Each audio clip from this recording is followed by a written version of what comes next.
Втора недела предизборна кампања, масовни собири, митинзи, малски средби на политичарите со граѓаните, прегрнувања, ракувања без маски и држење дистанца. Дали на митинзите постојат двојни стандарди, односно на овие собири не важат ковид протоколите како и за останатите граѓани во земјава? Премиерот Зоран Заев прстот го впери кон граѓаните кои само иницијативно доаѓале на митинзите и не држеле дистанца.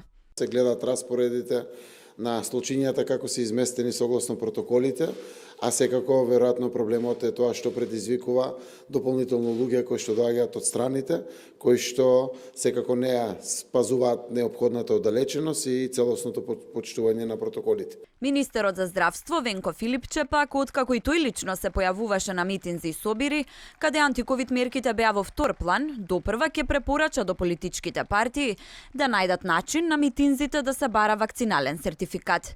Иако веќе една недела активно трае предизборната кампања низ целата земја, сега Филипче порачува на граѓаните да носат маски на митинзите за да се заштитат, иако за тоа нема официјална препорака.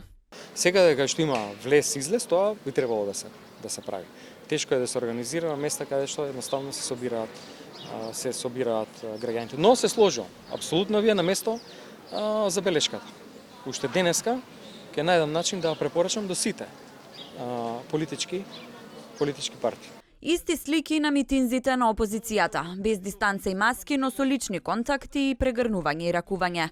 Од ВМРО ДПМН нема одговор зошто не се почитуваат ковид мерките на нивните собири. Само кусо порачуваат дека вината според нив била кај власта. Само заради лукративност на власта, Македонија се уште е црна корона дупка, со најголема смртност од корона, и отука, одговорноста за се што се случува, лежи само кај Заев и Филипче.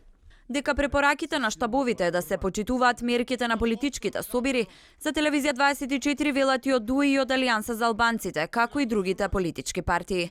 Дел од лекарите веќе предупредија дека додека политичарите, како што велат, се фокусирани на нивните розови ветувања, во земјава има над 12.000 активни случаи на коронавирусот, а нов бран очекуваат постизборно.